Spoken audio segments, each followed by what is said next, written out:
السلام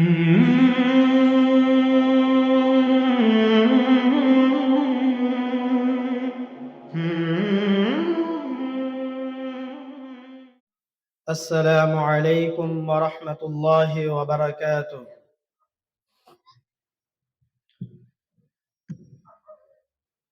إن الحمد لله وحده والصلاة والسلام على من لا نبي بعده. أما بعد، أعوذ بالله من الشيطان الرجيم. بسم الله الرحمن الرحيم. يا أيها الذين آمنوا اتقوا الله حق تقاته ولا تموتن إلا وأنتم مسلمون. يا أيها الناس اتقوا ربكم الذي خلقكم من نفس واحدة وخلق منها زوجها وبث منهما رجالا كثيرا ونساء واتقوا الله الذي تساءلون به والأرحام إن الله كان عليكم رقيبا. يا أيها الذين آمنوا اتقوا الله وقولوا قولا سديدا يصلح لكم أعمالكم ويغفر لكم ذنوبكم ومن يطع الله ورسوله فقد فاز فوزا عظيما. أما بعد، أعوذ بالله من الشيطان الرجيم. بسم الله الرحمن الرحيم. قال فبما أغويتني لأقعدن لهم صراطك المستقيم ثم لآتينهم من بين أيديهم ومن خلفهم وعن أيمانهم وعن شمائلهم ولا تجد أكثرهم شاكرين. وقال النبي الكريم صلى الله عليه وسلم عن عبد الله بن مسعود رضي الله تعالى عنه قال: خط لنا رسول الله صلى الله عليه وسلم خطا ثم قال: هذا سبيل الله، ثم خط خطوطا عن يمينه وعن شماله ثم قال: هذا سبيل على كل سبيل منها شيطان يدعو إليه. رب اشرح لي صدري ويسر لي أمري واحلل عقدة من لساني يفقه قولي. ربنا يسر ولا تعسر وتمم بالخير. শ্রদ্ধেয় সম্মানিত আজকের এই সভার সভাপতি মহাশয় এবং আমার সামনে বসে থাকা গুটি কয়েক ছাত্র ছাত্রী এবং পর্দার আড়ালের মা ও বোনেরা, সকলকে জানাই আজকের এই সিরাতুল মুস্তাকিম কনফারেন্সের দ্বিতীয় দিনের শুভেচ্ছা। আমাকে যে বিষয় দেওয়া হয়েছে, বিষয়বস্তু হলো যুব সমাজের বিচ্যুতির কারণ। যেহেতু বিষয়বস্তু বিচ্যুতির কারণ, সেহেতু বক্তব্য শুরু করতে চাই যৌবনের গুরুত্ব সম্পর্কে কয়েকটি হাদিস পড়ে। নবী করিম সাল্লাল্লাহু আলাইহি ওয়াসাল্লাম মুস্তাদরাকে হাকিম হাদিস নাম্বার ৭৮৪৬ এর মধ্যে বলেন, ইগতানিম খামসান ক্বাবলা খামসিন, তোমরা পাঁচটি জিনিসকে গনিমত মনে করো, পাঁচটি জিনিসকে আল্লাহর দেওয়া একটা নিয়ামত, একটা সুযোগ মনে করো, পাঁচটি জিনিস আসার পূর্বে পূর্বে। সেই পাঁচটি জিনিস কি? শাবাবাকা ক্বাবলা হারামিকা, তোমাদের যৌবন কালটাকে গনিমত মনে করো তোমাদের বৃদ্ধকাল আসার পূর্বে পূর্বে। ওয়াসিহাতিকা ক্বাবলা সাকামিকা, এবং তোমার সুস্থতাটাকে গনিমত মনে করো তোমার অসুস্থতা আসার পূর্বে পূর্বে।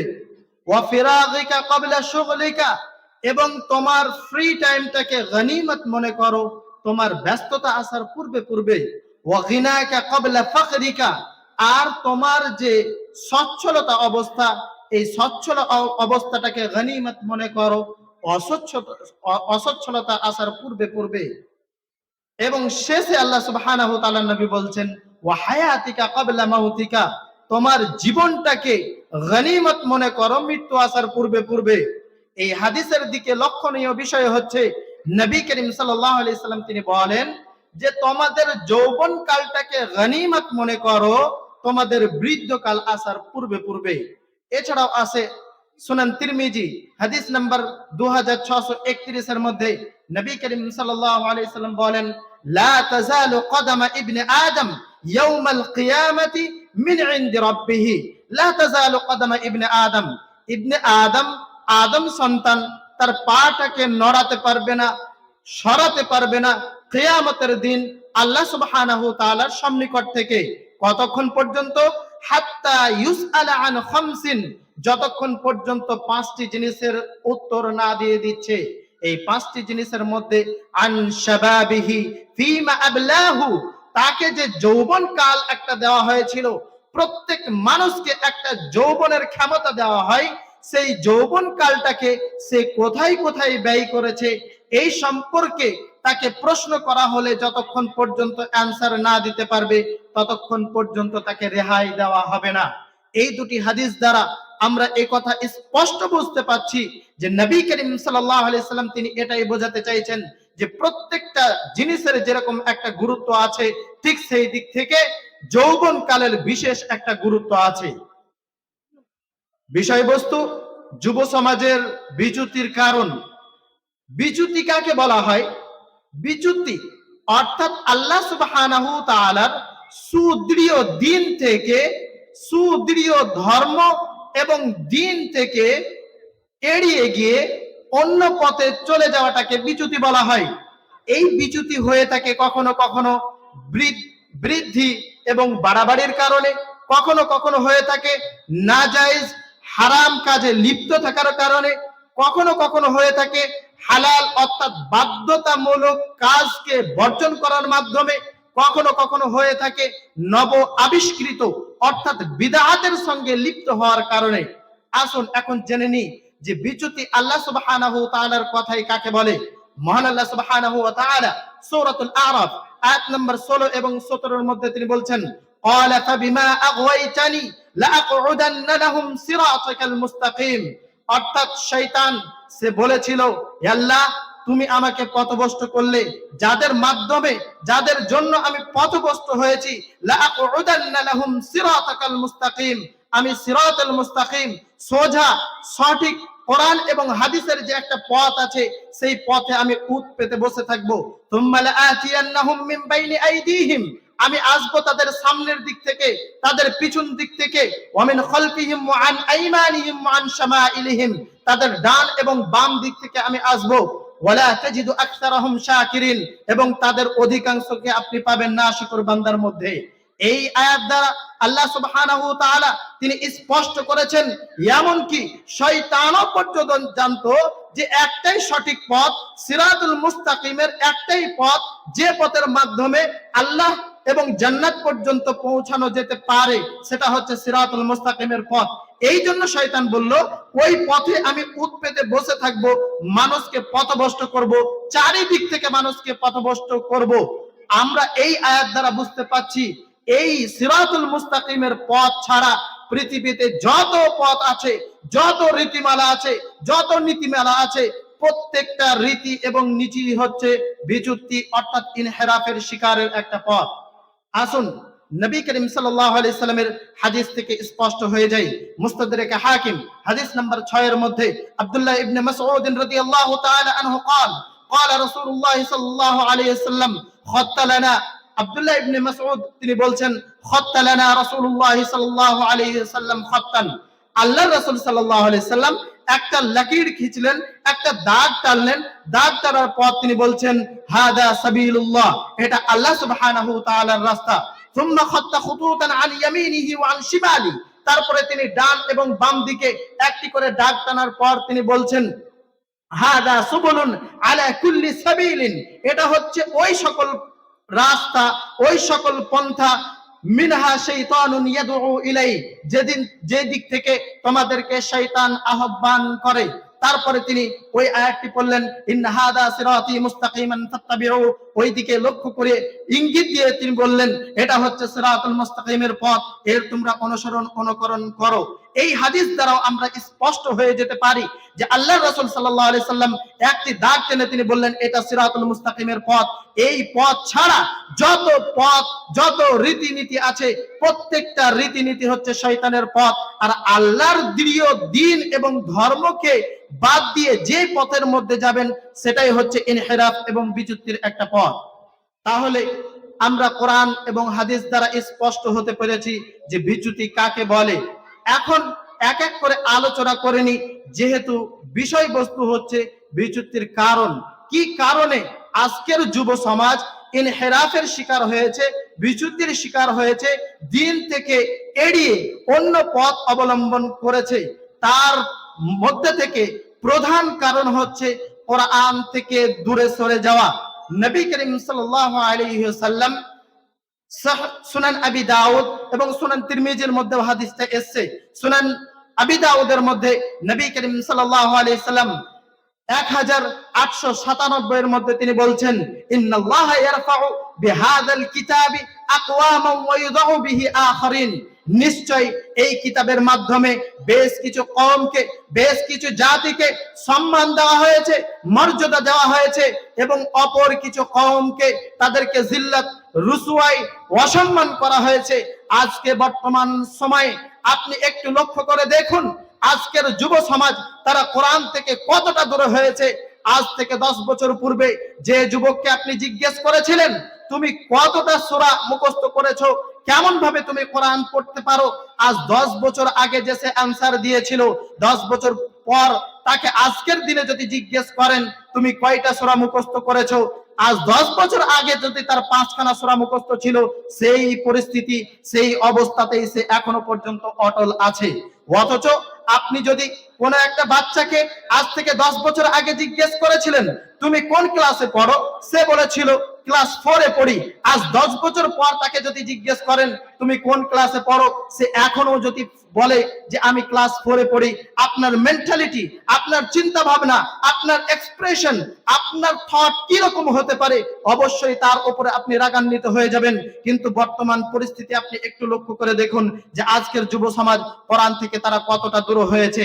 এই পরিপ্রেক্ষিতে ইমাম কাইয়্যিম রাহিমাহুল্লাহ তিনি বলছেন, শুধু দূরে নয়, বরঞ্চ কোনো যুবক যদি কোরআন তেলাওয়াত করে, তার সঙ্গে সঙ্গে তার গভীরতা পর্যন্ত যদি না যায়, তবু তারা ইনহিরাফ বা বিচ্যুতির শিকার তারা হবে। এর পরিপ্রেক্ষিতে তিনি দলিল দিয়েছেন, আফালা ইয়াতাদাব্বারুনাল কুরআন আম আলা কুলুবিন আকফালুহা। তারা কি কোরআনকে নিয়ে তাদাব্বুর করে না, গৌর ফিকির করে না, চিন্তা ভাবনা করে না, নাকি তাদের অন্তরের মধ্যে আল্লাহ সুবহানাহু ওয়া তাআলা তালা লাগিয়ে দিয়েছে? আপনি একটা উদাহরণ স্বরূপ বুঝুন, এই যে লাইটটা জ্বলছে, হঠাৎ যদি লাইটটা বন্ধ হয়ে যায়, তাহলে এর বেশ কিছু কারণ থাকতে পারে। হয়তো লাইটটা খারাপ, না হলে এর সঠিকভাবে কানেকশন দেওয়া হয়নি। আজকের যুব সমাজ ইনহিরাফের শিকারের কারণ হচ্ছে এটাই, হয় তারা কোরআন সঠিকভাবে তেলাওয়াত করে না, আর না হয় তারা কোরআনের যে মধুর জায়গা, কোরআনের যে গভীরতা, কোরআনকে যে রিসার্চ করা, তাদাব্বুর করা, গৌর ফিকির করা, সেইটার সঙ্গে তারা জড়িত হয়নি। এই পরিপ্রেক্ষিতে ইমাম কাইয়্যিম রাহিমাহুল্লাহ তিনি এটাই বুঝাতে চেয়েছেন। আজকে আমরা কোরআন থেকে অনেকটা দূরে হয়ে গেছি। যুব সমাজের প্রথম কারণ হচ্ছে বিচ্যুতির, যে তারা কোরআন থেকে অনেকটা দূরে হয়ে গেছে। বিচ্যুতির দ্বিতীয় কারণ হচ্ছে সুন্নাত থেকে দূরে হয়ে যাওয়া। মহান আল্লাহ সুবহানাহু ওয়া তাআলা সূরাতুন নিসা আয়াত নম্বর 115 এর মধ্যে তিনি বলছেন, ওয়া মান ইউশাকির রাসূল মিন বা'দ মা তাবায়্যানা লাহুল হুদা। যারা আল্লাহর রাসূলের সঙ্গে বিরুদ্ধাচার করে, মিন বা'দি মা তাবায়্যানা লাহুল হুদা, হেদায়েত স্পষ্ট হওয়ার পর, মিন বা'দি মা তাবায়্যানা লাহুল হুদা ওয়া ইয়াত্তাবি' গায়রা সাবিলিল মুমিনিন, এবং মুমিনদের যে পন্থা, মুমিনদের যে রাস্তা, সেই রাস্তার খেলাফ তারা করে, সেই রাস্তার খেলাফ চলে।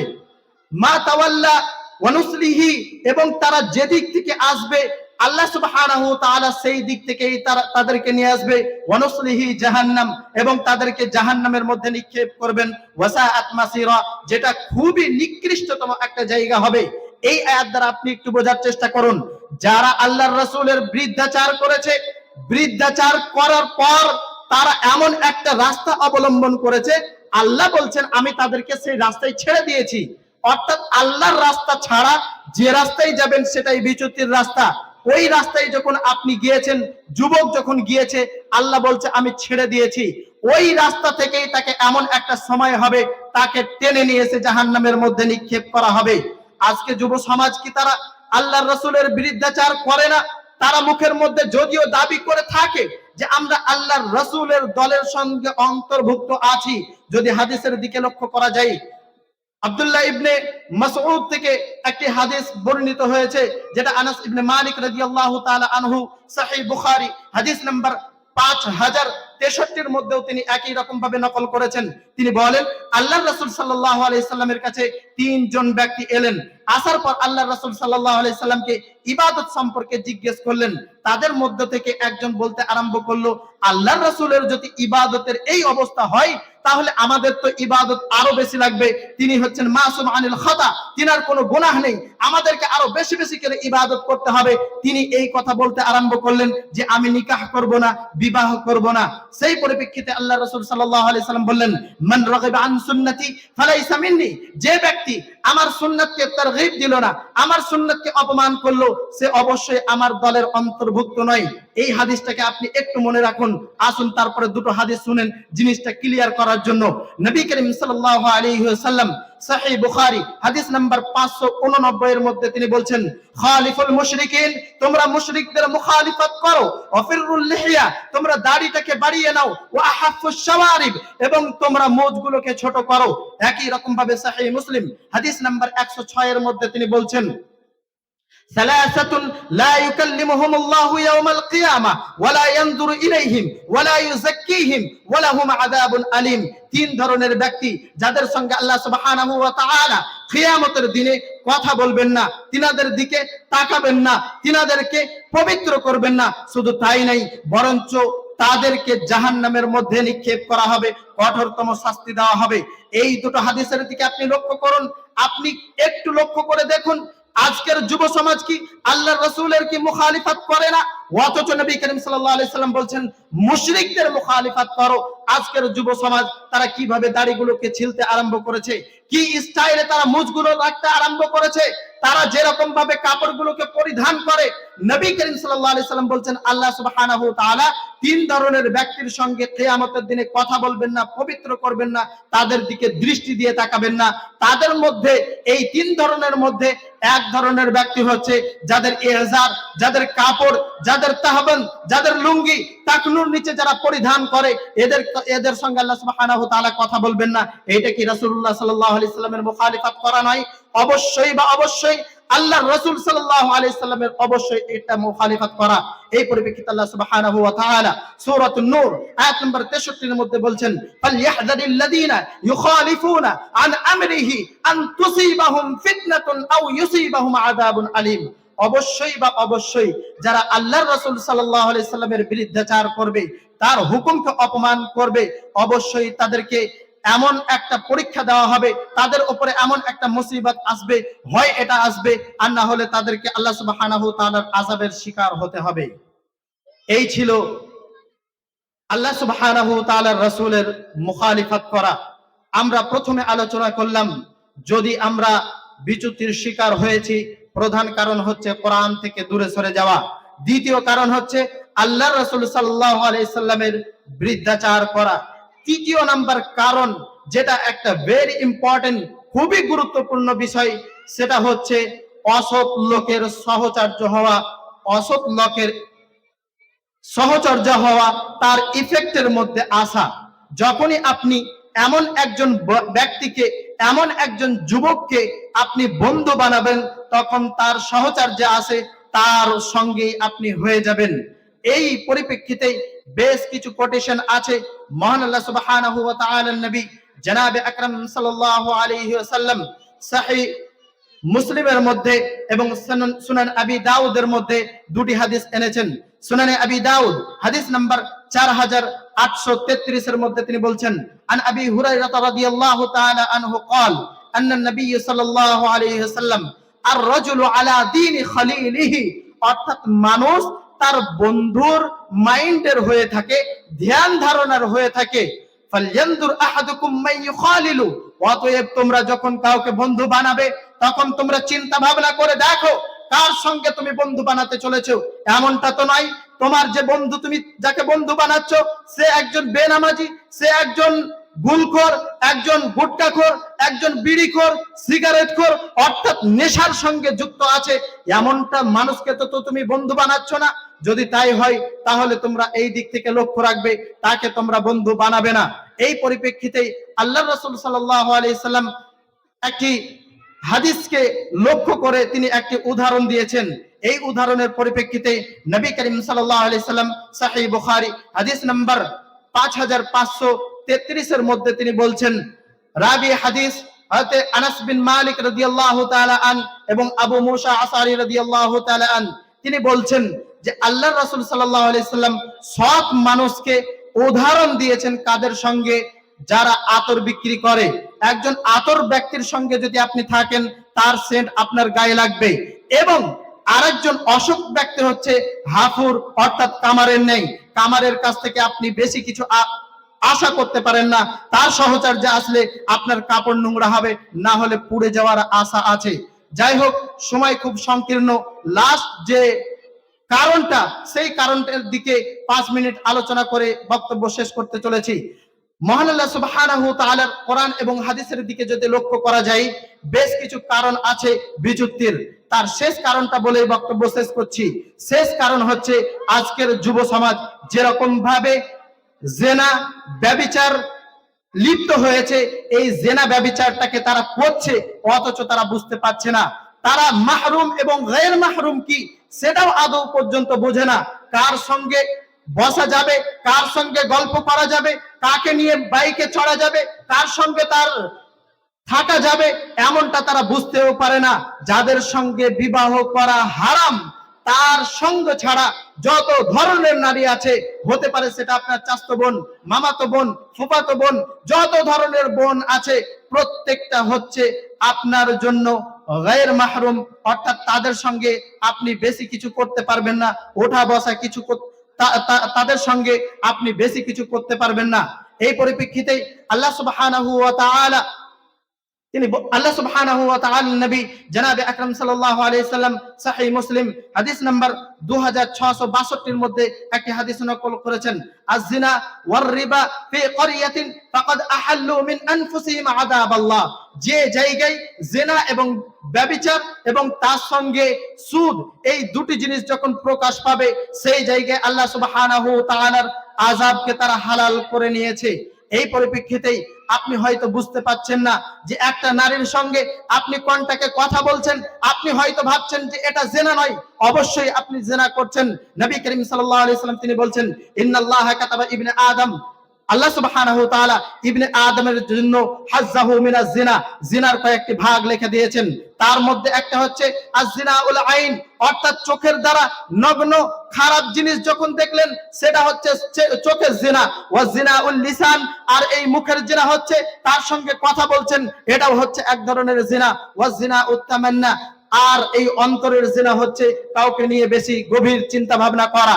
আপনি একটা রমণীর সঙ্গে ফোনের পর্দাকে আপনি কথা বলছেন, তাকে দেখছেন, হয়তো তার সঙ্গে আপনি নেই, তবুও কিন্তু আপনি জিনা করছেন। নবী করিম সাল্লাল্লাহু আলাইহি সাল্লাম হযরত আলী রাদিয়াল্লাহু তাআলা আনহুকে লক্ষ্য করে বললেন, ইয়া আলী লা তাত্তাবিউন নাযারা, আন-নাযারাতু ফাইন্না লাকাল উলা ওয়া লাইসাত লাকাল উখরা। অর্থাৎ এ আলী, তুমি তোমার নজর, তোমার দৃষ্টির তুমি ইত্তেবা করবে না, প্রথমে যেটা দেখেছো সেটা মাপ, এরপরে তুমি যতগুলো দেখবে সবগুলোই হারাম। আজকে আমরা যদি লক্ষ্য করে দেখি কত না আমরা জিনা করছি, নিজের মামাতো বোনের সঙ্গে, চাচাতো বোনের সঙ্গে বিভিন্ন ফোনে, হোয়াটসঅ্যাপে, চ্যাটিং এর মাধ্যমে বিভিন্ন রকমের যত ধরন আছে, যত পন্থা আছে, প্রত্যেকটা পন্থাই হচ্ছে জিনা। শুধু একটা নারীর সঙ্গে মিলন করা, তার সহচর্যে আসা, এটাই শুধু জিনাই নয়। আপনি ফোনের সঙ্গে যে কন্টাক্টে আপনি কথা বলছেন ঘন্টার ঘন্টা ধরে, এটাও জিনার সঙ্গে অন্তর্ভুক্ত। তার সঙ্গে যে চ্যাটিং করছেন, এটাও জিনার সঙ্গে অন্তর্ভুক্ত। ভিডিও কলে কথা বলছেন, এটাও জিনার সঙ্গে অন্তর্ভুক্ত। মামাতো বোনকে নিয়ে বাইকের মধ্যে নিয়ে যে যাচ্ছেন, এটাও হচ্ছে জিনার সঙ্গে অন্তর্ভুক্ত। আল্লাহ সুবহানাহু ওয়া তাআলার কাছে দোয়া করি, মহান আল্লাহ সুবহানাহু ওয়া তাআলা আমাদেরকে সঠিকভাবে ইসলামকে ইসলামকে বোঝার এবং ইসলামকে মানার তৌফিক দান করুন। আমিন। ওয়া আখিরু দাওয়ানা আলহামদুলিল্লাহি রাব্বিল আলামিন। ওয়াসসালামু আলাইকুম ওয়া রাহমাতুল্লাহি ওয়া বারাকাতুহু।